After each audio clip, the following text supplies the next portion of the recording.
da língua do seu povo, Moisés conseguiu transmitir exatamente a criação. Imagine que ele apontava para o céu. Isso aqui é uma representação de como as pessoas aprendiam naquela época, né? Era aos pés dos mestres. Então, ele imagina que Moisés apontava para o céu à noite e falou: olha, no princípio Deus criou os céus. Logo após, ele pegava o pó da terra e, deixando a terra cair entre os dedos e levantando a mão diante de todos, completava. E a terra. Então, o que ele está querendo dizer? Mesmo se Deus quisesse explicar todos os detalhes da criação naquela época, isso seria praticamente impossível. Por quê? Porque a língua, o hebraico antigo daquela época, era muito mais simples do que a nossa língua hoje. Não existia uma palavra hebraica para matéria, energia, quarks, antiquarks, universo. Não existia essas palavras. Isso são palavras que vão surgindo à medida que que a gente vai descobrindo as coisas, né? Os elementos químicos, bário, cromo, essas palavras não existiam. Então, para Moisés explicar àquele povo que Deus criou tudo, a forma mais fácil que ele tinha era pegar uma terra no chão e falar: Deus criou a terra, Deus criou os céus. Então, ele não tinha condições linguísticas de explicar todos os detalhes. E não só linguísticas. A ciência naquela época não era nem metade do que a gente sabe hoje, era muito limitada. Então eles não tinham acesso a essas informações. Tanto que, como a gente viu, a Terra era tida como o centro do universo, desde Aristóteles, no ano 380 a.C. Só na Revolução Científica do século XVI que se descobriu que era o inverso. Então as pessoas não tinham acesso a essas informações. E outra, isso era irrelevante, que o autor da Bíblia, Deus, ele estava preocupado em mostrar para o povo, naquela hora, que ele era o criador de tudo, que não era o sol, não era o mar. Esse era o objetivo. Então ele não precisava contar os detalhes, não era essa a função. Estão entendendo?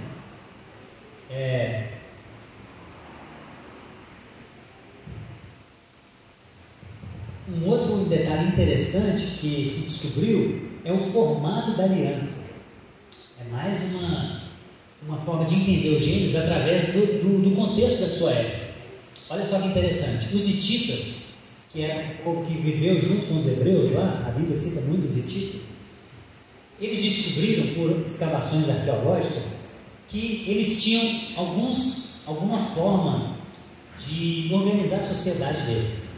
As leis eram organizadas de alguma forma. Qual era a sua forma?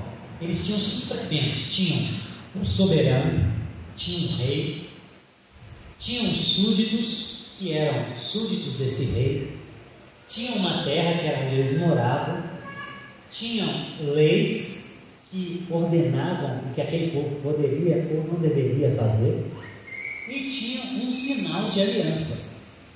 Ou seja, existia um sinal de que o soberano tinha feito uma aliança com aqueles súditos. Isso lembra alguma coisa para vocês? Esses elementos lembram vocês alguma coisa? Exatamente os elementos que a gente encontra na Bíblia. O povo hebreu, Deus instituiu a aliança dele com os hebreus com esse mesmo contexto dos hititas. Por quê, gente? Porque Deus ele não é evangélico. Como assim? Deus, ele é o Deus de todos os povos. Ele se revela a todos os povos. Paulo fala que o que se pode conhecer de Deus, a sua divindade, o seu poder, foi revelado por meio das coisas que foram criadas.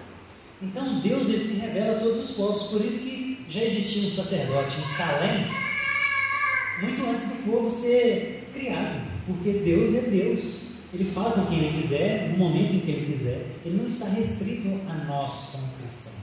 Deus é Deus de todos os povos. Então Deus se revela a todo mundo. Então pode ser que Deus se revelou a esse povo hitita e ele trouxe uma estrutura de organização social que ele depois foi e aplicou ao povo escolhido dele, Israel. E isso é muito claro também na questão do dízimo. O dízimo não surge na lei de Moisés. Quando Abraão encontra com Melquisedeque, ele dizima na vida de Melquisedeque. E quando a gente for estudar dízimo lá na igreja, a gente descobriu que o povo de Ur dos Caldeus, que é da onde Abraão veio, tinha um costume de separar 10% e ofertar. Então olha que interessante, Deus soberanamente já incutiu um princípio num povo ímpio, e aí quando ele decidiu criar um povo separado, ele trouxe esse princípio bom desse povo ímpio e colocou ele na aliança com o povo de Israel. E aí ele regulamentou o dízimo. Mas o dízimo já existia muito antes do povo de Moisés. Isso é muito interessante. Mas por causa disso, Deus é Deus de todos os povos. Deus não é só Deus dos crentes. Deus é Deus de todos os povos. E Ele governa tudo de forma soberana. É maravilhoso. Então Deus utilizou os mesmos elementos desse povo ímpio, hitita, mas por quê? Porque é uma forma boa.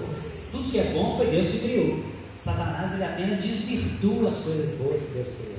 A música, Satanás desvirtua. A política, Satanás desvirtua. Mas tudo que Deus criou é bom. Né? No final de cada dia da criação ele fala, isso é muito bom. Então, tudo isso é o contexto de Gênesis. Aí, olha só, esse teólogo aqui, James Ussher, ele tentou descobrir quando a Terra foi criada, quando o planeta foi criado. Através de quê? Das genealogias que tem. Lá na Bíblia não fala, Adão viveu 900 anos, morreu, veio Cã, Sem e Jafé. Aí Cã viveu 800 anos e deu origem a Ciclano. Então esse rapaz, esse teólogo, ele foi somando essas datas para tentar descobrir qual foi o dia que a Terra foi criada. E para ele, a Terra foi criada de 23 de outubro no ano 4004 a.C. Por isso que é muito comum a ideia de que a Terra tem 6.000 anos. Por causa desse teólogo aqui, James Ussher. Só que um detalhe interessante. As genealogias da Bíblia, mais uma vez, não existem com fins técnicos. Ela não quer descrever um tempo de forma objetiva. O objetivo da Bíblia é teológico, não é científico. Então, até as genealogias têm esse propósito. Então, por exemplo, se você for comparar a genealogia de Mateus 1,8, que lá diz, Jeorão gerou Uzias. Aí, se você comparar com outro texto, de 1 Crônicas 3, você vai ver que Jeorão deu à luz a Acasias, que gerou Joás, que gerou Amazias, e depois gerou Uzias. Então, assim, faltaram 3 gerações no texto de Mateus. Mas por quê?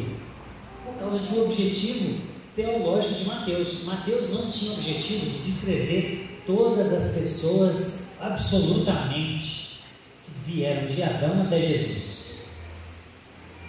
Ele teve um objetivo de talvez classificar as pessoas mais importantes, porque os seus ouvintes estavam mais familiarizados. E aquilo ali era importante.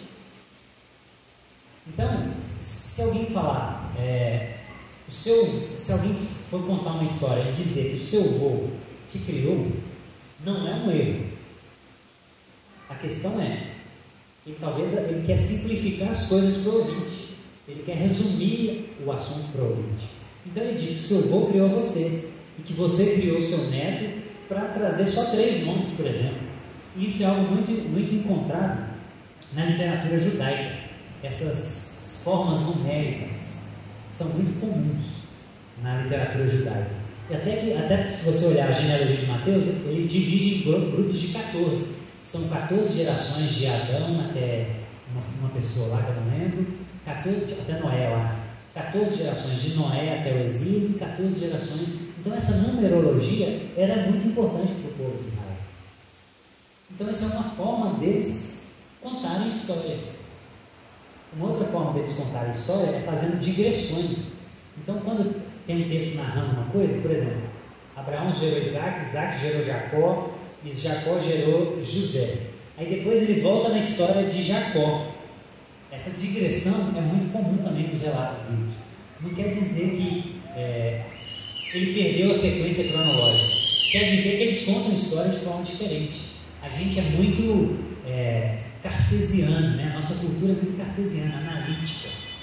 Mas os judeus que vieram daquela cultura, não, eles contam as coisas de outras formas. É a cultura deles, né? Então isso lança muita luz em como a gente lê a Bíblia. Aí, trouxe 2 comentários aqui sobre a questão das genealogias. Olha que interessante. Esse aqui, Don Richards, ele diz o seguinte: esses cálculos pressupõem que as genealogias da Bíblia eram completas e ignoram a forma de que os hebreus condensaram os registros genealógicos. Evidentemente, os termos filho de e gerar são usados na literatura hebraica no sentido de descendente e progenitor, não necessariamente para indicar filho e pai. Então, fulano gerou ciclano não quer dizer necessariamente que ele é o pai de ciclano, mas de uma forma ele gerou, porque ele gerou um, gerou outro e depois gerou aquele que ele quer dizer. Parece então que o Gênesis não está preocupado com esse tipo de especulação que gostamos de fazer. Para o autor sagrado, o importante é fazer declarações a respeito de Deus. Então, esse é o foco da Bíblia, teológico. A Bíblia não tem objetivos científicos, técnicos. Não tem. O outro teólogo aqui, o Norman Geisler, esse tem um livro muito bom chamado Manual de Dúvidas, Enigmas e Contradições da Bíblia. Esse livro é muito bom. Ele tenta trazer, já catalogou mais de 800 aparentes contradições da Bíblia. Uma dessas é esses relatos aqui de diferenças, né, de uma genealogia com outra, e ele vai explicando essas diferenças de forma filosófica, teológica. É sensacional esse livro. E ele diz o seguinte: é melhor vermos Gênesis de 5 a 10 como genealogias adequadas e não como cronologias completas. Então, as genealogias da Bíblia não nos dão base para a gente ir retornando e identificar quando Deus criou todas as coisas, porque esse não é o objetivo do texto. A genealogia, ela cumpre uma função teológica, de mostrar uma linhagem. Às vezes o objetivo é só mostrar a linhagem do Messias, então se exclui outras linhagens. Por quê? Porque ele queria mostrar a linhagem de Jesus, isso era o mais importante para ele, o público dele. Então isso faz todo sentido. E o dilúvio? Agora nós vamos entrar no dilúvio. Como são os relatos do dilúvio em outros povos? Existem pelo menos 3 relatos do dilúvio. Esse aqui é o que eu falei, o Épico de Gilgamesh, que é datado do ano entre 2000 a 1500 anos antes de Cristo. Então são coisas muito antigas. E nesses 3 relatos, o Noé da Bíblia, ele é chamado de outra forma. Então tem Zissudra, Utnapishtim e Atrahasis. Então o nosso Noé, para essas culturas, tem outros nomes, que esses são esses 3 nomes. Só que esse épico aqui é o mais famoso e o mais completo. Os outros, por questões óbvias, o tempo vai segurando, vai se perdendo coisas e não estão muito completos. Esse aqui está muito completo, muito preservado. Então nós vamos focar só nele. E o que ele diz? Olha só que interessante, o relato do dilúvio para esse povo aqui, os sumérios, esse povo da Mesopotâmia, desculpa. Os deuses decidiram trazer um dilúvio contra a humanidade. O deus Ea, no entanto, se comunicou com um dos seus devotos e lhe disse para construir uma embarcação que transportaria os moradores da terra em meio à devastação causada pelo dilúvio. Tendo terminado de construir a arca em apenas 7 dias, Utnapishtim carregou o barco com provisões, mas, mais importante ainda, também levou sua família e animais dentro. A tempestade durou 7 dias e a embarcação veio parar sobre o monte Nimush. A essa altura, Utnapishtim soltou algumas aves em sequência para ver se havia terra firme, se a terra já havia aparecido. Sua primeira providência, depois de sair do barco, foi oferecer um sacrifício. O que foi grande prazer para os deuses, pois estavam esfomeados devido à falta de atenção dos seres humanos. Enlil, que é outro deus, no entanto, não ficou nada satisfeito e acusou Ea por falta de lealdade com os colegas deuses. Mesmo assim, Ea conseguiu acalmar Enlil e esse último então decidiu outorgar imortalidade a Utpas. Utnapishtim e sua esposa. Então, olha só, quantos elementos comuns a gente tem. Eu tentei marcar de azul aqui, ó, os elementos comuns. Ó. Teve um dilúvio, o Deus se comunicou com o seu devoto, ele carregou o barco com provisões, igual Noé, levou sua família e animais, igual Noé. A embarcação parou sobre um monte, igual a Bíblia fala, né? Só que na Bíblia é o Monte Ararat, aqui é o Monte de Mush. O mesmo método que Noé usou para ver se tinha terra firme, ele também soltou uma ave. E a primeira providência dele foi oferecer um sacrifício, assim como Noé fez. Olha que interessante. Quantas coisas comuns. E tem algumas coisas diferentes também. Por exemplo, o dilúvio aqui, ó, durou apenas 7 dias. E na Bíblia durou 40 dias. Então existem divergências, mas também existem semelhanças. E o fato de existir outro relato, isso é muito interessante. Por quê? Porque quando pensando em história, a disciplina da história, um dos critérios que ela usa para ver a veracidade de um texto é se existem relatos independentes. Então, o fato de haver relatos independentes da criação e do dilúvio, isso é maravilhoso, porque isso traz um grau de confiabilidade maior à Bíblia. Por quê? Porque não é só uma cultura que disse isso, várias culturas disseram. Então, se várias culturas têm uma memória de um dilúvio, talvez é que de fato, num tempo distante, ocorreu um dilúvio. Então isso traz um peso apologético para defender a Escritura, para a gente, né, no caso. E as diferenças mais gritantes aqui, que mais uma vez trazem mais dignidade para o texto bíblico, é o seguinte: a motivação do Deus para o dilúvio foi o barulho da humanidade. Os homens estavam fazendo muito barulho e ele decidiu calar esse povo, porque estava ficando doido de tanto barulho. Então, percebam as motivações bem supérfluas, né? Poxa, os deuses queriam acabar com a humanidade por causa do barulho. É algo muito estranho. E na Bíblia, a motivação de Deus foi moral. Era algo muito mais sério.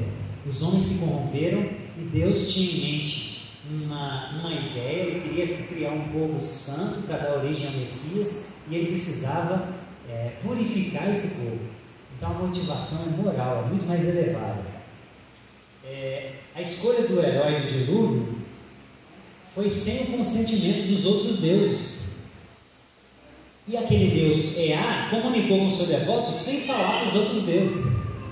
Então, se ele não fala para os outros deuses, ia vir o dilúvio e matar todo mundo. Só que um dos deuses foi lá escondido, comunicou com o seu devoto e esse se salvou. Então a humanidade, nesse relato aqui, ó, só foi preservada porque um Deus traiu o outro, traiu a confiança do outro. Mais uma vez tem um elemento de desarmonia. E na Bíblia, eles queriam extinguir a humanidade. E na Bíblia, Deus assegura a continuação da raça humana através da aliança, né? O arco. Deus coloca o arco no céu para a gente lembrar dessa aliança. Deus não vai destruir mais a terra através de dilúvio, porque Deus assegurou a continuidade da humanidade. E por último, a finalidade do sacrifício nesse relato é alimentar os deuses. Por quê? Porque os deuses deles necessitavam da comida sacrificada para se alimentar. Só que na Bíblia Deus é eterno e imaterial, ele não precisa de se alimentar do sacrifício. E o sacrifício na Bíblia é para quê? É para expiação de pecados. É algo muito mais elevado. E mais elevado ainda, era uma forma do povo fazer aquilo todo dia, para que um dia eles olhassem alguém na cruz e lembrassem que aquilo ali foi um processo pedagógico para arremeter ao Messias, né? Então, o sacrifício era um ato pedagógico de Deus para com o povo, para eles entenderem que todo pecado precisa ser lavado pelo sangue. E um dia iria vir o Filho de Deus, como Hebreus fala, e ia realizar um sacrifício só para expiar todos os pecados de uma vez só. Então era algo pedagógico, com uma finalidade muito mais elevada.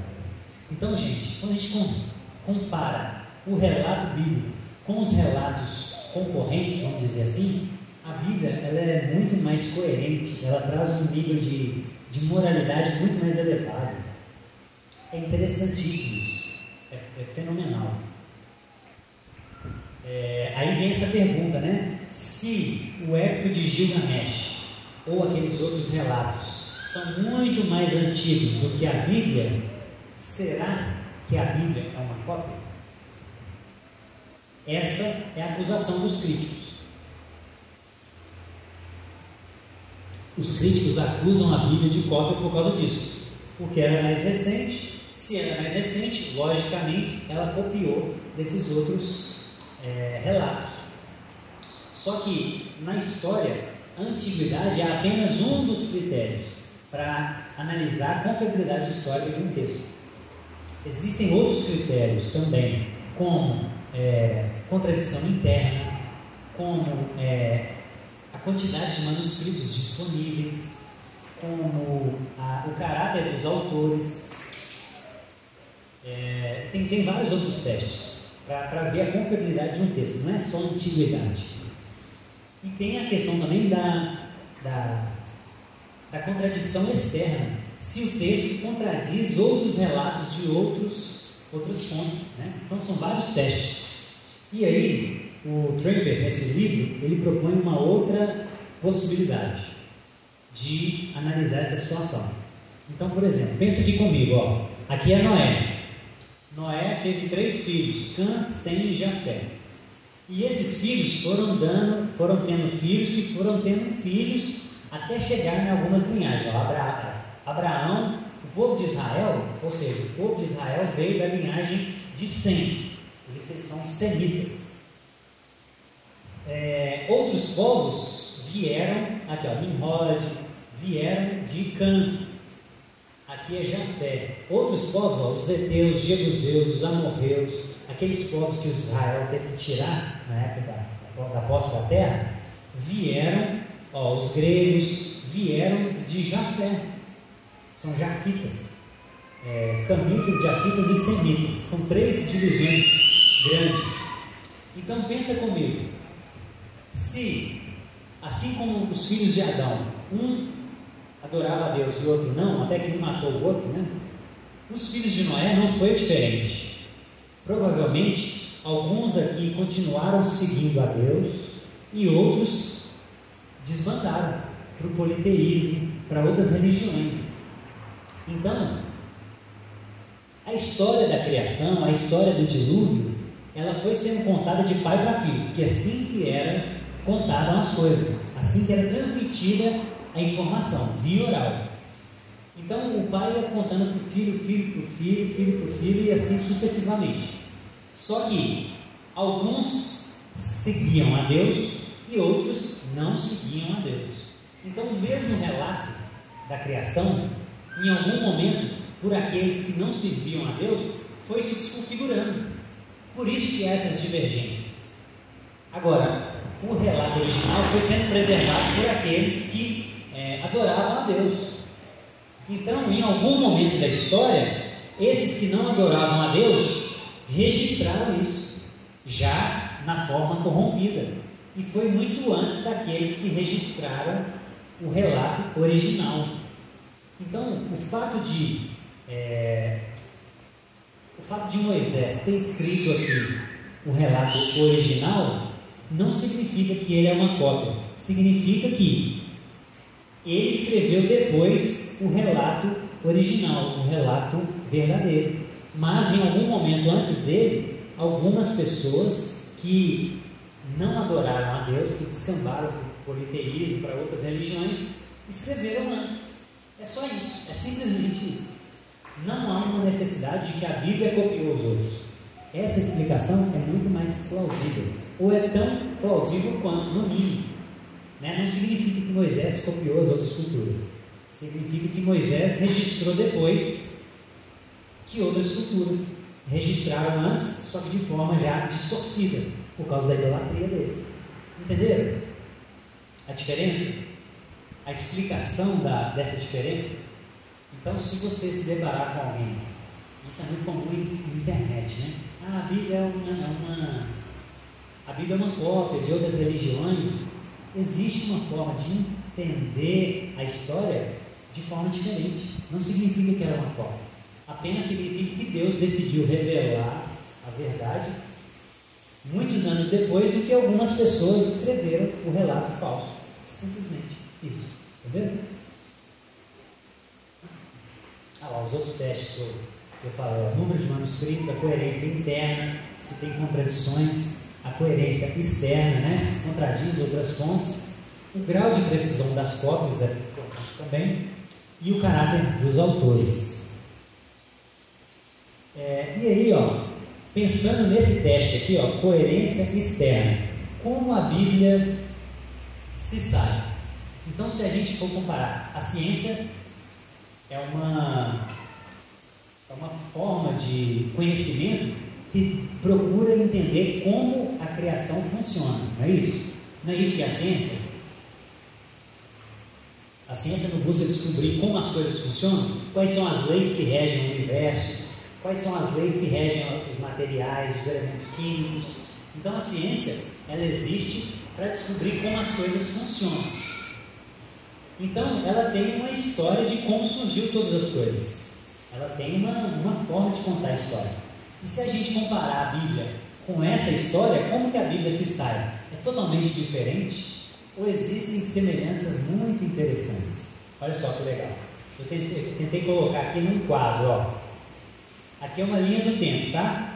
Com que a ciência acredita que surgiram todas as coisas. Então, por exemplo, o tempo e o espaço surgiram há 15 bilhões de anos atrás. Tempo e espaço é o universo, né? Tempo e espaço. É uma coisa só, junto. A matéria surgiu também nesse período, junto com o tempo e espaço. Imediatamente depois, ela explodiu. Bum! É o que eles chamam de Big Bang. Essa é a teoria mais aceita hoje da origem de todas as coisas. Surge o espaço-tempo, surge a matéria condensada num ponto muito...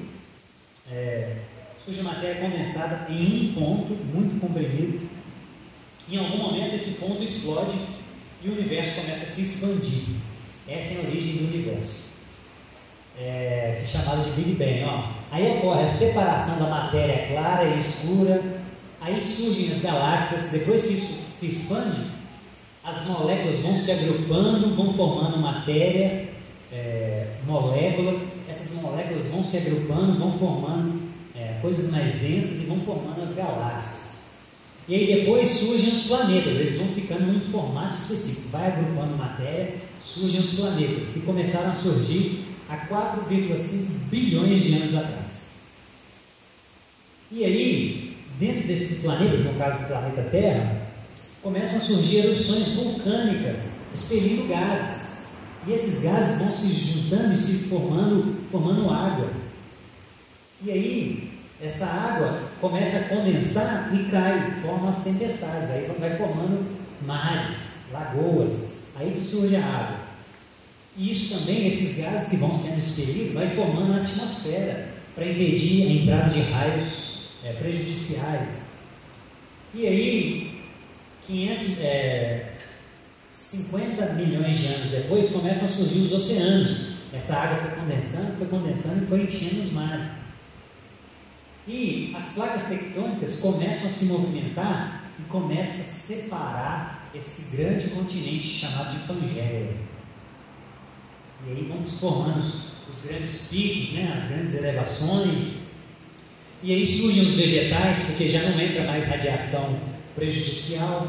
A vida já começa a ter um ambiente mais propício para florescer. Surge então, 510 milhões de anos atrás, a vida aquática.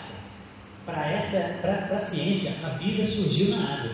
Por quê? Porque a água tem tudo que a gente precisa para a vida, né? Então a primeira célula surgiu na água.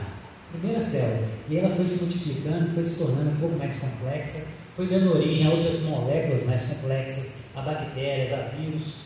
E aí foi evoluindo.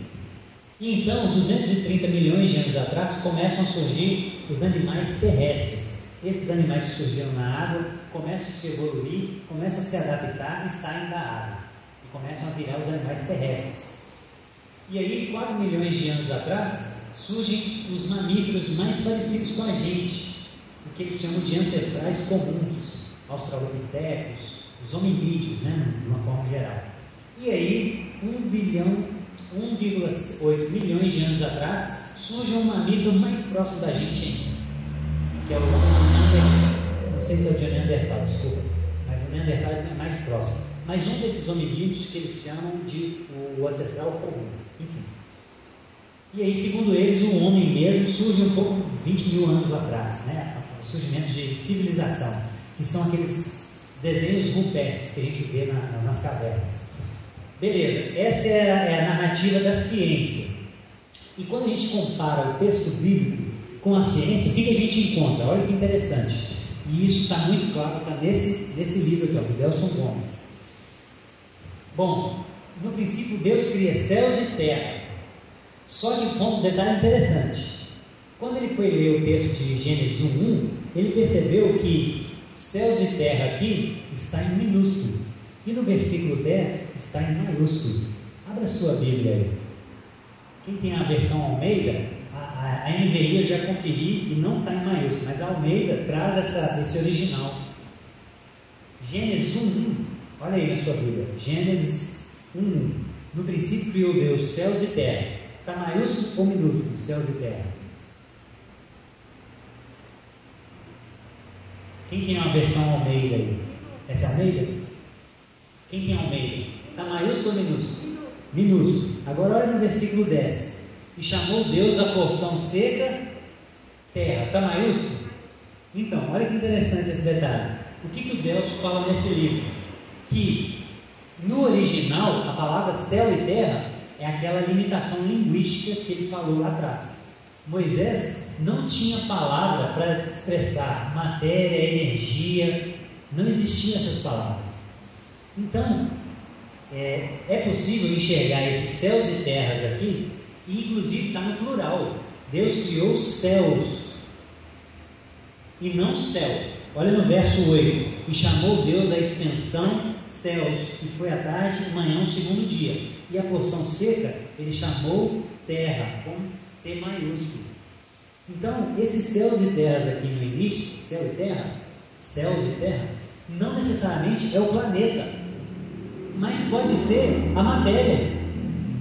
Olha que interessante.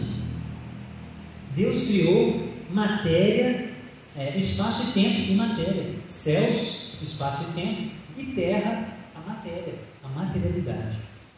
Então é possível fazer essa leitura, esse paralelo.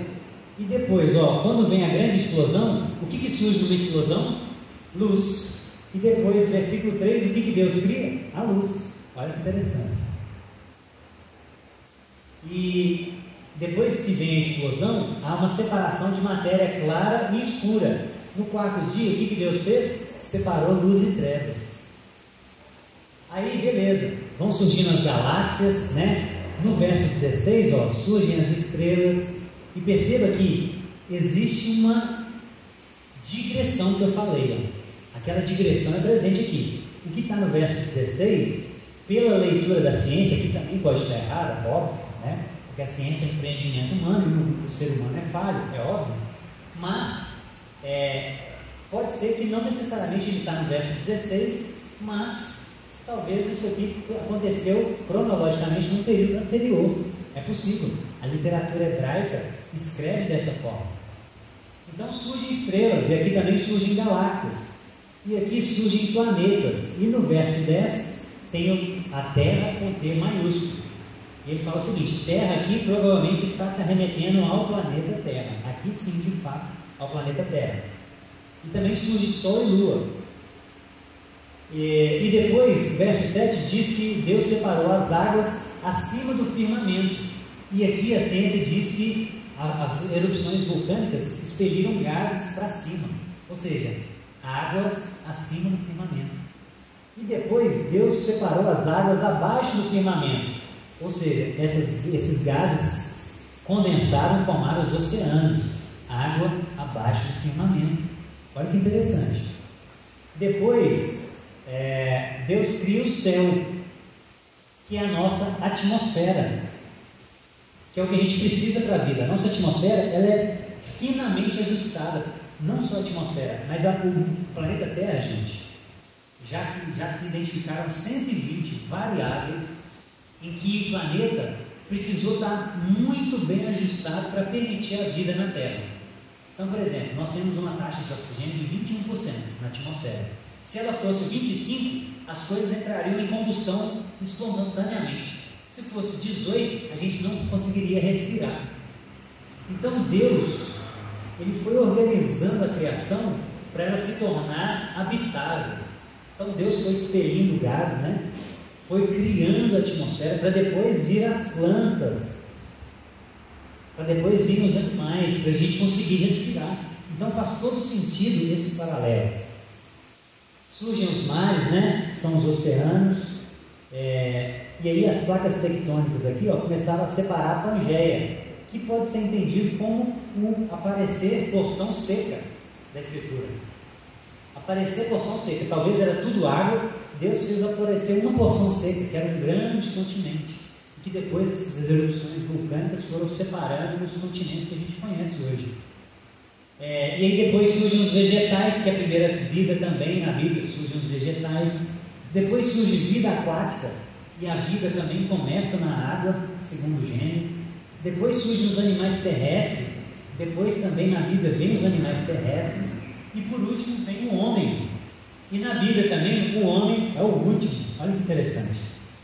Mateus, olha se desligou agora. Gente, percebam a perfeita harmonia, perfeita não, mas uma harmonia muito interessante entre o relato da criação.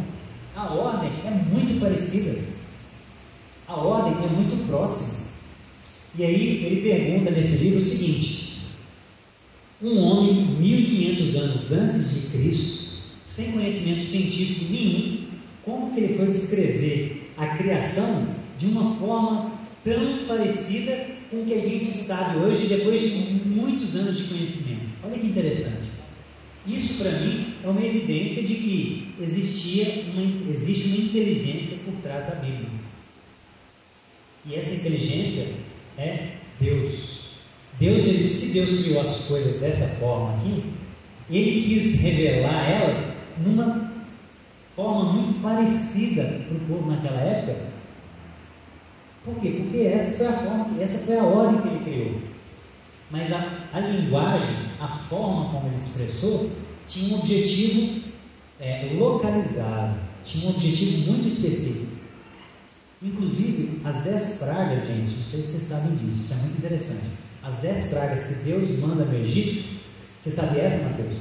As 10 pragas que Deus manda no Egito é uma punição a 10 deuses do Egito. Cada praga é uma punição a um deus. Então, Deus tinha um objetivo muito específico ali. Então, a forma como Ele contou, ela não necessariamente precisa ser entendida de forma literal, mas isso aqui, ó, mostra que a Bíblia tem um correlato muito parecido com o que a gente tem hoje de descoberta na ciência. Isso é maravilhoso. Isso mostra, isso dá um grau de confiabilidade para a Escritura muito grande. Então, algumas conclusões para a gente finalizar, para ir para as perguntas finais. Conclusão. Primeira conclusão: a gente não pode dizer a idade da Terra ou da vida baseada na Bíblia. Não é possível. Porque, como a gente já viu, as genealogias não são completas. Não é o objetivo da Bíblia fazer isso. Então, falar que Adão foi criado há 4.000 anos atrás e fazer essa linha cronológica não é possível. A gente não tem